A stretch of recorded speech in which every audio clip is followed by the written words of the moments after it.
Welcome back साथियों, आप सबों का स्वागत है इस चैनल में। आज के इस वीडियो में हम लोग डिस्कस करेंगे विलियम बटलर इट्स, जिनको कि शॉर्ट में हम लोग WB इट्स के नाम से भी जानते हैं। तो विलियम बटलर इट्स से रिलेटेड बहुत सारे पॉइंट्स के ऊपर हम लोग डिस्कस करेंगे, जो पॉइंट्स एग्ज़ाम बेस्ड हैं। आने वाले जितने भी एग्ज़ाम्स हैं उन सब के लिए ये बहुत ही खास है। खास करके JSSC PGT एग्ज़ाम जो होने वाली है, KVS एग्ज़ाम जो होने वाले हैं, उस सब के लिए काफ़ी ज़्यादा अच्छी वीडियो ये होगी। तो चलिए बिना समय गंवाए हम लोग शुरुआत करते हैं। मैं बता दूं, चैनल पे आप नए हैं, चैनल को सब्सक्राइब कर लें, वीडियो यदि अच्छा लगे तो। चलिए दोस्तों, हम लोग आगे बढ़ते हैं और पॉइंट वाइज हम लोग स्टडी करते हैं विलियम बटलर इट्स यानी WB इट्स के बारे में। VBI स्पेशल पॉइंट्स यहाँ पे मैंने तैयार किया हुआ है। चलिए बारी बारी से हम लोग सभी पॉइंट्स को देखते हैं। पहला है WB it's was 20th century Irish poet. पहले ही बहुत अच्छा ये प्रश्न है कि WB इट्स जो है वो एक आयरिश पोएट है 20वीं सेंचुरी का, 20th सेंचुरी का वो आयरिश पोएट है। जी हाँ, पहला प्रश्न है कि 20th सेंचुरी का जो है वो बेहतरीन पोएट WB इट्स थे, जिन्हें कि जो कि एक आयरिश पोएट थे, आयरलैंड के आयरिश पोएट थे और 20वीं शताब्दी के बेहतरीन पोएट थे। नेक्स्ट पॉइंट है, he was born on 13 June 1865 Sandymount Ireland. Ireland में इनका जन्म हुआ था कब? 13 जून 1865 को सैंडमाउथ आयरलैंड में। चलिए, एंड डाइड, और उनकी डेथ कब हुई थी? उनकी डेथ हुई थी 28 जनवरी 1939 यानी जनवरी 28, 1939 को। बहुत ही अच्छे प्रश्नों का कलेक्शन मैं लेकर के आया हूँ। नेक्स्ट, हिज वाइफ्स नेम, उनकी वाइफ का नाम क्या था? जॉर्जियाना हाइडेलेस। जॉर्जियाना हाइडेलेस। दोस्तों, मैं यह बताना चाहूँगा, आगे मैं डिस्कस करूँगा एक और लेडी के बारे में जिनके प्यार में WB इट्स पड़ गए थे। तो इनकी वाइफ जो है फाइनली बनी जॉर्जियाना हाइडेलेस। नेक्स्ट पॉइंट को डिस्कस करेंगे हम लोग। नेक्स्ट पॉइंट है हिज चिल्ड्रेन, उनके बच्चे कौन कौन थे? तो यहाँ पे आप देख पा रहे हैं, अन्ने इट्स और माइकल इट्स, ये दोनों उनके बच्चे थे। नेक्स्ट पॉइंट को हम लोग डिस्कस करेंगे। Next point, he was appointed to the Irish Senate. देखिए, बहुत ही बढ़िया प्रश्न है कि उनको आयरिश सीनेट में भी रखा गया था। वो 6 साल तक रहे थे आयरिश सीनेट में और 1922 में वो आयरिश सीनेट में उन्हें सिलेक्ट किया गया था, यानी सीनेट में भी वो रहे थे WB इट्स। नेक्स्ट पॉइंट को हम लोग डिस्कस करते हैं, हिज राइटिंग स्टाइल। उनकी राइटिंग स्टाइल क्या है? उनकी राइटिंग स्टाइल है लिरिकल एंड रोमांटिक, यानी लिखने के जो तरीके हैं वो जिस अंदाज में लिखते हैं वो लिरिकल और रोमांटिक होते हैं। नेक्स्ट पॉइंट को हम लोग डिस्कस करते हैं, विन्स नोबेल प्राइज़। बहुत ही अच्छा प्रश्न ये कि उनको नोबेल प्राइज़ मिला था 14 नवंबर 1923 को। उनका लेखनी इतना शानदार था, लिखने का तरीका और रेवोल्यूशन वो ला दिए थे अपनी लेखनी से, इस कारण से उन्हें नोबेल पुरस्कार दिया गया था। नेक्स्ट पॉइंट है, he was a symbolic poet. वह किस तरह के कवि थे? Symbolic poet. इस तरह का प्रश्न जो है एग्जाम में आ सकते हैं। नेक्स्ट पॉइंट को डिस्कस करते हैं,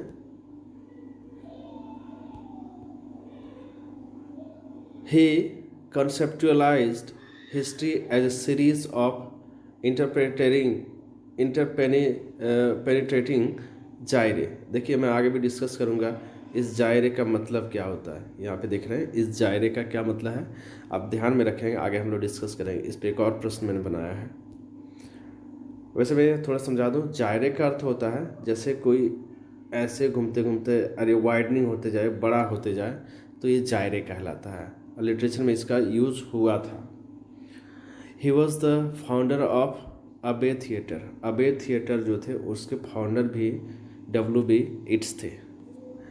he found the rhymes club, देखिए राइम्स क्लब को भी ये फाउंड किया था इन्होंने, वो तैयार किया था, खोजा था राइम्स क्लब को भी। He was the member of ghost, यहाँ एक और प्रश्न है कि वो घोस्ट जो है उसका मेंबर भी थे वो। तो यहाँ पे देखिए 2-3 सवाल आ गए। अबे थिएटर के भी फाउंडर थे, राइम्स क्लब के भी फाउंडर थे और घोस्ट के भी वो मेंबर थे। चलिए नेक्स्ट हम लोग डिस्कस करते हैं। First work the island of statues, ये उनके वर्क हैं।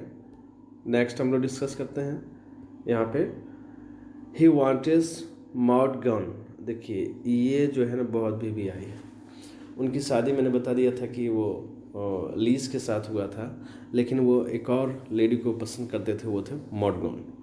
मॉडगन को उन्होंने कई बार मैरिज के लिए प्रपोज़ल किया और उन्होंने कई बार जो है उस प्रपोज़ल को रिजेक्ट कर दिया, यानी ऑलमोस्ट 4 टाइम्स उन्होंने उनके मैरिज को वो रिजेक्ट किया। काफ़ी ज़्यादा वो उनको चाह रहे थे मॉडगन को। एक्चुअली वो मॉडगन जो आयरिश एक एक्ट्रेस थी और जिसके प्यार में W.B. Yeats जो है पड़ गए थे।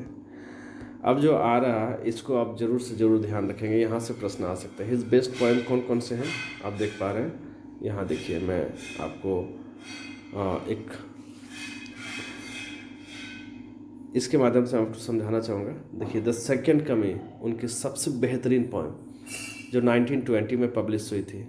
द लेक आइल्स ऑफ इनिसफ्री ये 1890 में, Easter 1916, sailing to Byzantium 1928, a prayer for my daughter 1921, the wild swan at Coole 1999। ये उनके बेहतरीन पोएम्स हैं और बहुत ही खास है, इसको ध्यान में रखेंगे। Next he was also inspired by Mohini Chatterjee.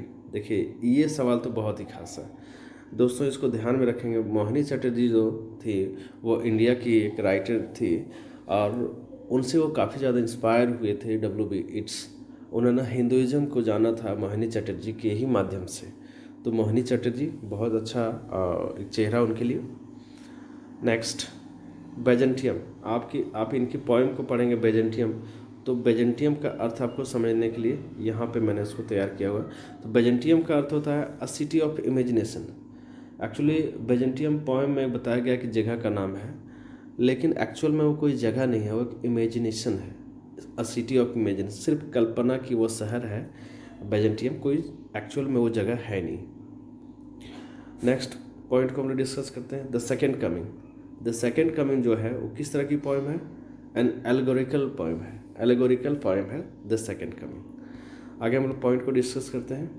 यहाँ पे देखिए जायरे, मैंने आपको पहले भी बताया था कि जायरे का अर्थ क्या होता है। देखिए जायरे का अर्थ होता है ओवरलिंग स्पाइरल सर्कुलर मोशन। मैं आपको फिर समझाता हूँ। जैसे कोई यहाँ छोटा शुरू होते होते होते होते ये बड़ा होता है, तो ये जायरे कहलाता है। ठीक है, आगे बढ़ते हैं दोस्तों। He compose second coming after world war 1। ये भी BBI क्वेश्चन कि सेकेंड कमिंग जो है कब पब्लिश, मतलब कब लिखा गया था W.B. Yeats के द्वारा। तो ये एक्चुअली वर्ल्ड वॉर 1 के बाद जो है सो द सेकेंड कमिंग को लिखा गया था, लिखे थे वो वर्ल्ड वॉर 1 के बाद। नेक्स्ट पॉइंट को हम लोग डिस्कस करते हैं, द थीम ऑफ बेजेंटियम। बेजेंटियम का थीम क्या है? यहाँ पे देखें, बेजेंटियम का थीम यही है, human perfection versus perfectness of art. ये बेजेंटियम का थीम है। नेक्स्ट पॉइंट को डिस्कस करते हैं, his famous collection of poem. देखिए द टावर उन्हें पब्लिश कराया था 1928 में, जिसमें बहुत सारे पोएम्स थे। तो टावर जो है उनके बहुत ही ज़्यादा फेमस वर्क है। ही रोट 26 प्लेस, उन्होंने प्लेस भी लिखे कितना, 26।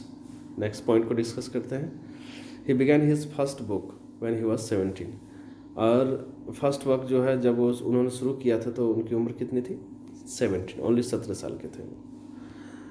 Next point is he join metropolitan of art. Metropolitan of art जो है वो 1884 में ज्वाइन किया था।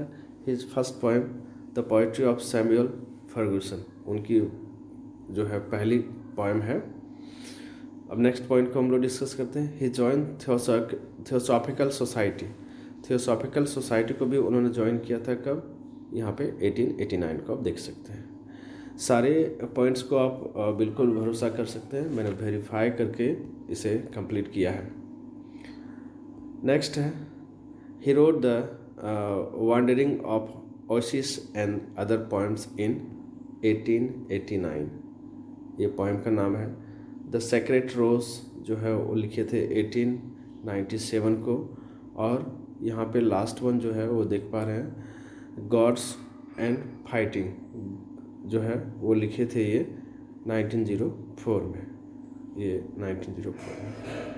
तो साथियों, मैंने WB येट्स का कलेक्शन जो है उनके पॉइंट्स उनको जानने के लिए उनके जितने भी पॉइंट्स थे लगभग मैंने तैयार किया है। ये काफ़ी परीक्षा उपयोगी है, इसको आप ज़रूर से ज़रूर ध्यान में रखेंगे। 1-2 बार वीडियो आप देखेंगे आपको बहुत सारी चीज़ें समझ आ जाएंगी। ऐसे अपडेट मैं लेते आऊँगा, अनेकों तरह के वीडियो आते रहेंगे, आप ज़रूर देखिए, बहुत सारा फ़ायदा उठाइए। So thanks for watching.